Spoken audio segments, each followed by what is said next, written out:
Welcome to Bhavitha Santosh economy app. ఈ app ద్వారా రాబోయే గ్రూప్ 1 to 3 నోటిఫికేషన్స్కి గాను ఎకానమీ లైవ్ క్లాసెస్ కండక్ట్ చేయడం జరుగుతుంది. ఎవరైతే ఎకానమీలో టాప్ స్కోర్ సాధించాలి అనుకుంటున్నారో ఖచ్చితంగా భవితా సంతోష్ ఎకానమీ యాప్ను పర్చేస్ చేసేయండి. అలాగే ఛానల్ని సబ్స్క్రైబ్ చేసుకోండి. భవితా సంతోష్ ఎకానమీలో డైలీ కరెంట్ అఫైర్స్ అనేవి తెలుగు మరియు ఇంగ్లీష్ మీడియంలో కూడా చెప్పబడుతున్నాయి కాబట్టి ఖచ్చితంగా పర్చేస్ చేసేయండి.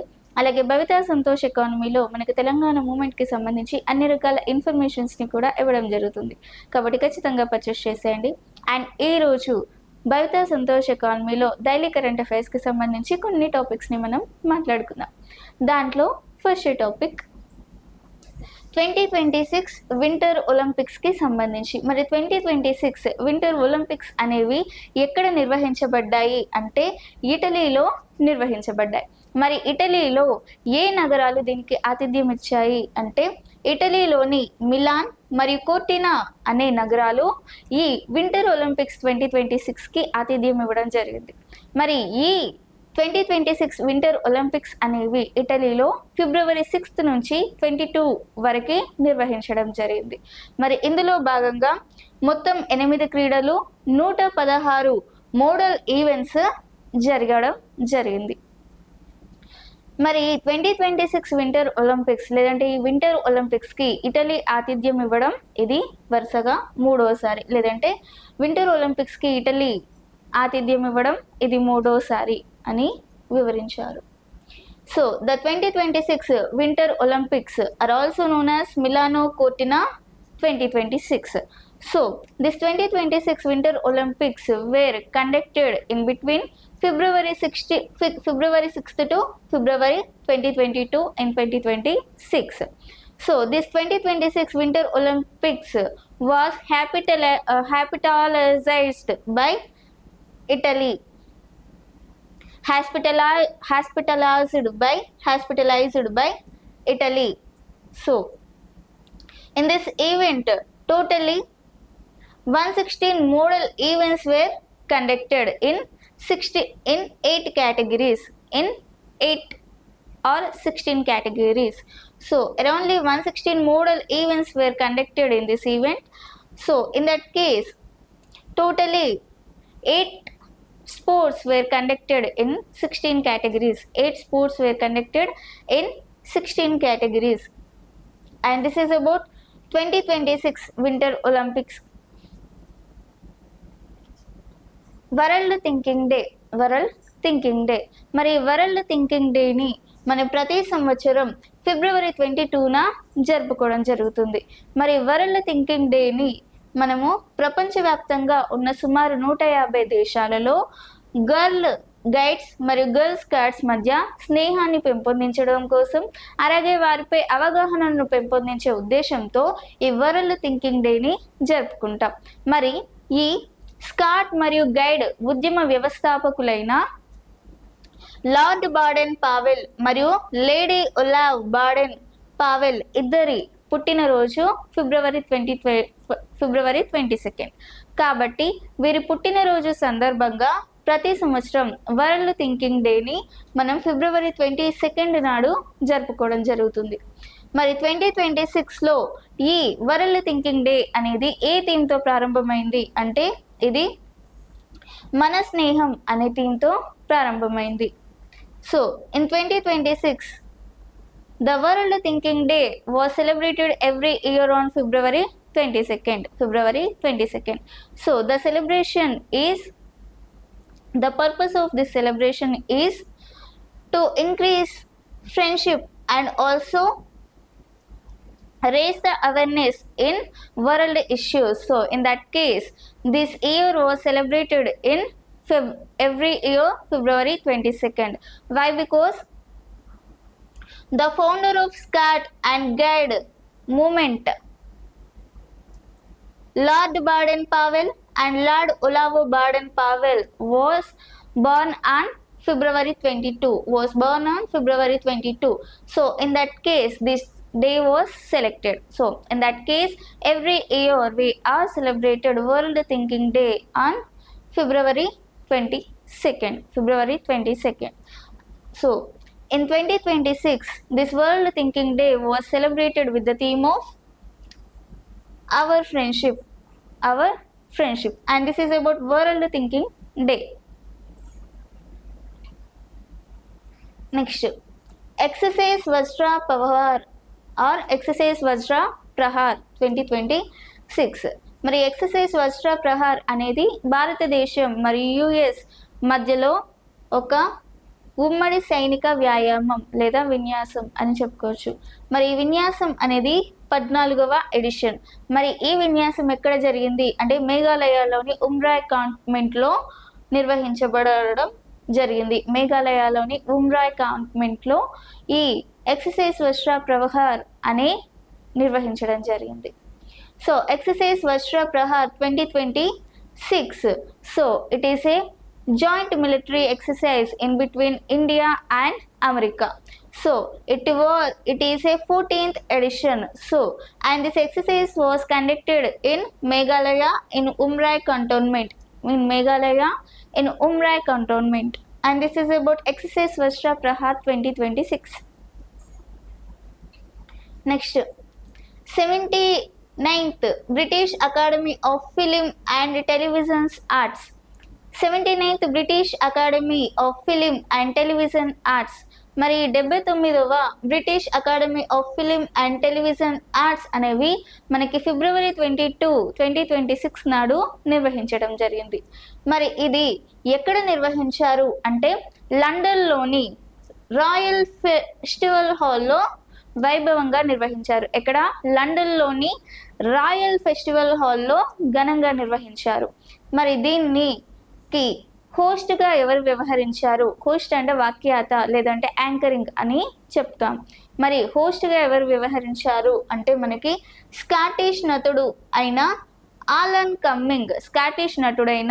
ఆలన్ కమ్మింగ్ ఈ ఈవెంట్కి హోస్ట్గా నిర్వహించడం జరిగింది. మరి ఈ ఈవెంట్లో ఉత్తమ చిత్రంగా వన్ బ్యాటిల్ ఆఫ్టర్ అనదర్ అనే మూవీకి ఉత్తమ చిత్రంగా అవార్డు లభించింది. అలాగే ఉత్తమ నటుడు ఉత్తమ నటుడుగా రాబర్ట్ అరమాయకు చోటు దక్కింది. ఐస్వేర్ అనే చిత్రంలో భాగంగా మనకి రాబర్ట్ అరమోయకి ఈ అవార్డు అనేది లభించడం జరిగింది. అలాగే భారతీయ ప్రాముఖ్యతలో బాలీవుడ్ నటి అయిన ఆలియా భట్ ఒక అవార్డుకి ప్రెజెంటర్గా వ్యవహరించడం జరిగింది. అలాగే మణిపూర్ చిత్రం బూమ్కి ఉత్తమ చిల్డ్రన్ అండ్ ఫ్యామిలీ ఫిలిం అవార్డుని గెలుచుకుంది. అలాగే మనకి ఇన్ మెమోరియం విభాగంలో దివంగత భారతీయ నటుడు ధర్మేంద్రకు నివాళులను అర్పించడం జరిగింది. మరి ఇది 79వ British Academy of Film and Television Arts అవార్డ్స్కి సంబంధించి. So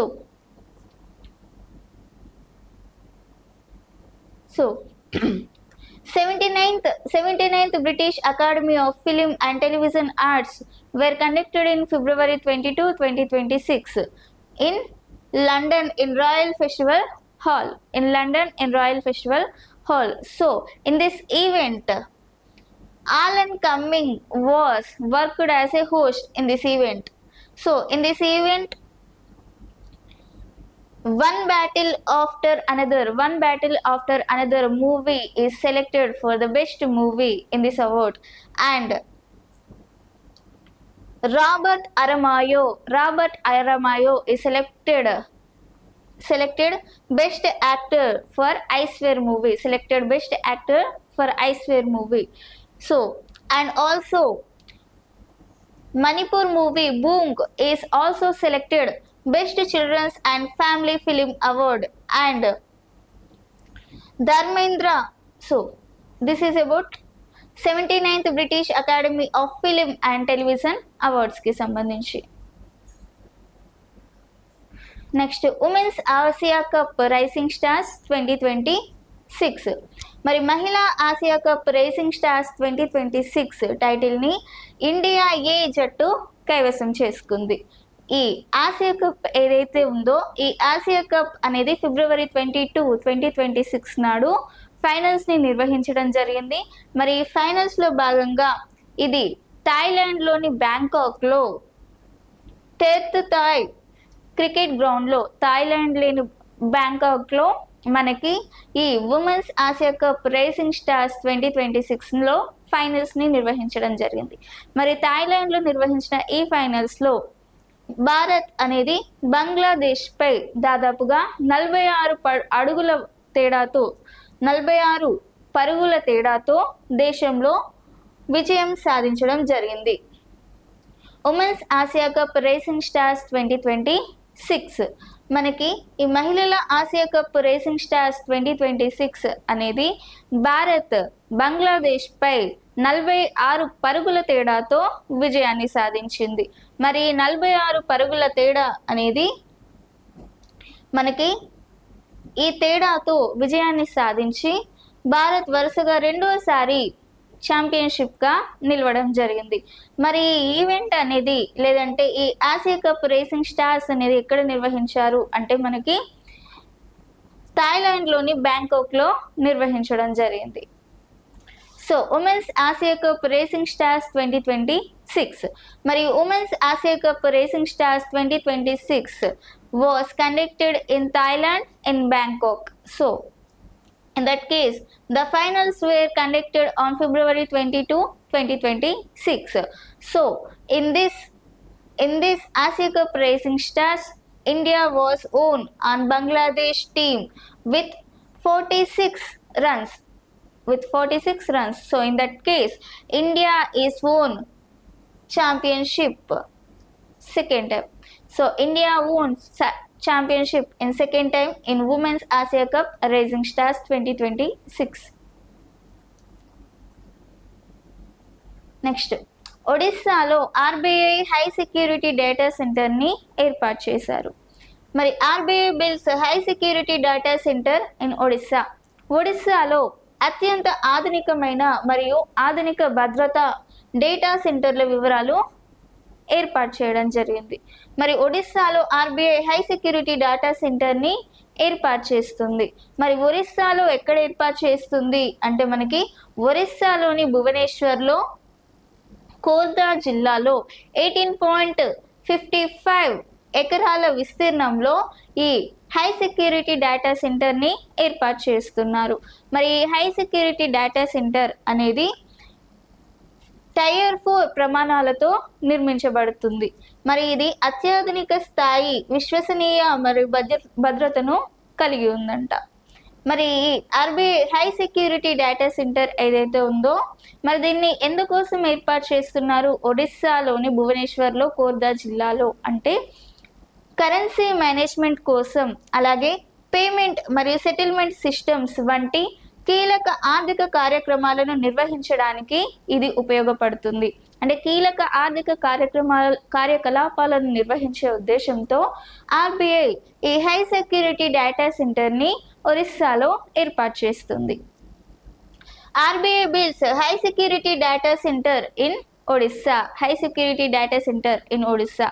so in Odisha they were established in Bhubaneswar in Khorda district in a 8.55 acres.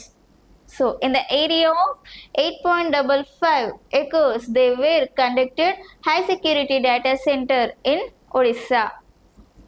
So it was established with a Tier 4.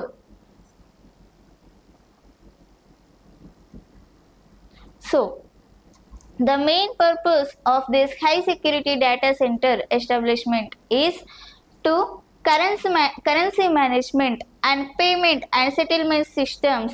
So payment and settlement systems. So in that case RBI was established this high security data center in Odisha in Bhubaneswar in Khorda district. భారతదేశపు మొట్టమొదటి నమో Bharat.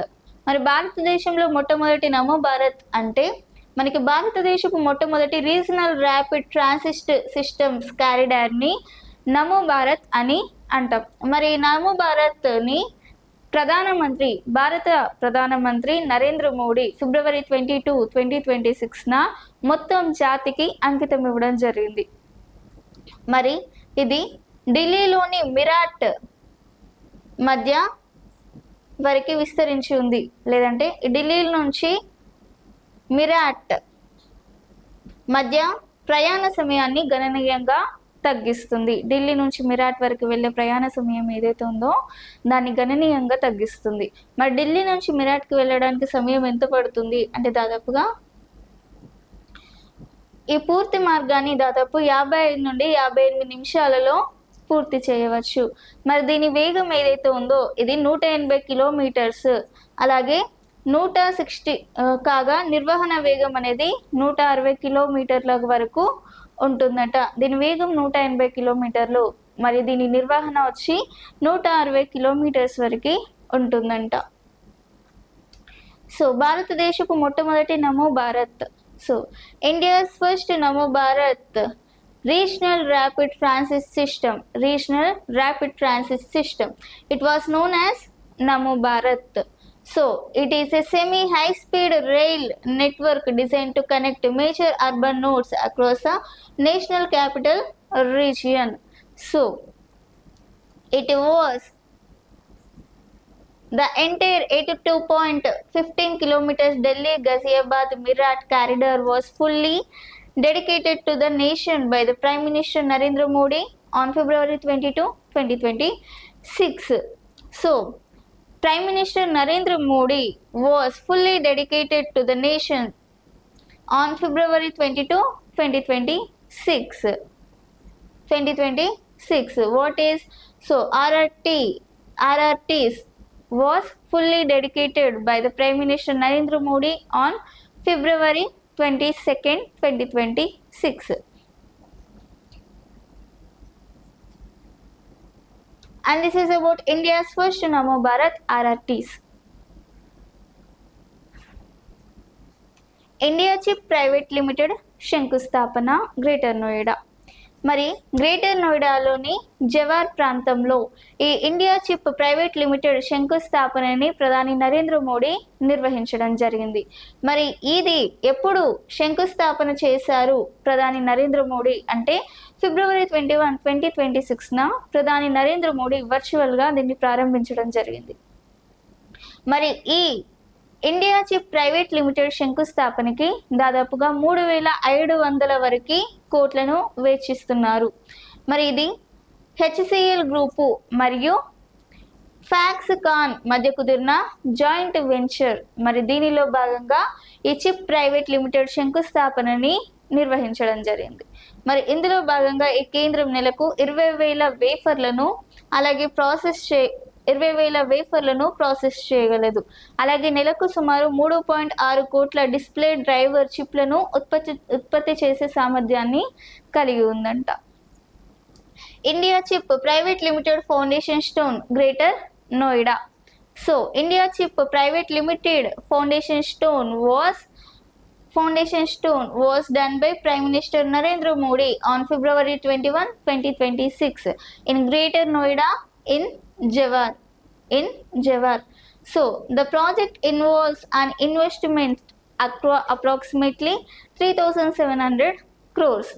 So it is a strategic joint venture in between HCL Group and Foxconn Group. HCL Group and Foxconn Group. It is a joint venture in between HCL and Foxconn. And this is about India Chip Private Limited Foundation Stone. Next. ఆరోగ్య వాతావరణం జీవించే హక్కులో భాగం. మనకు రాజ్యాంగంలోని article 21 ప్రకారం జీవించే హక్కులో భాగంగా మనకి ఆరోగ్యకరమైన వాతావరణంలో జీవించడం కూడా జీవించే హక్కులో భాగమే. రీసెంట్గా సుప్రీం కోర్టు కూడా తీర్పునివ్వడం జరిగింది. మనకు జీవించే హక్కులో ఆరోగ్యకరమైన వాతావరణం ఒక విడదీయరాని భాగమని సుప్రీంకోర్టు స్పష్టం చేసింది. అలాగే కాలుష్యరహిత మరియు స్వచ్ఛమైన వాతావరణంలో జీవించడం అనేది ప్రాథమిక హక్కు అని, ఇది లేకుండా గౌరవప్రదమైన జీవించడం గౌరవప్రదమైన జీవనం సాగించడం సాధ్యం కాదు అని చెప్పి సుప్రీంకోర్టు వివరించడం జరిగింది. అంటే ఆరోగ్యంగా ఉండాలి అంటే స్వచ్ఛమైన వాతావరణం ఉండాలి, అంటే స్వచ్ఛమైన వాతావరణంలో జీవించడం కూడా మనిషి యొక్క ప్రాథమిక హక్కే అని చెప్పి సుప్రీంకోర్టు మనకి రీసెంట్గా తీర్పునివ్వడం జరిగింది. The Supreme Court of India has consistently expanded the scope of Article 21. Article 21. According to Article 21, a healthy environment is a part of right to life. Is a part of right to life. So, in that case, recently Supreme Court has declared that according to Article 21, healthy environment is also part of right to life. So, this is about ఆరోగ్య వాతావరణం జీవించే హక్కులో భాగానికి సంబంధించి. మరి ఇది ఈరోజు daily current అఫైర్స్కి సంబంధించి. మీకు ఇలాంటి టాపిక్స్ ఇంకా కావాలి అనుకుంటే ఖచ్చితంగా భవితా సంతోష్ ఎకానమీ యాప్ని పర్చేస్ చేసేయండి. అలాగే ఛానల్ని సబ్స్క్రైబ్ చేసుకోండి. Thank you.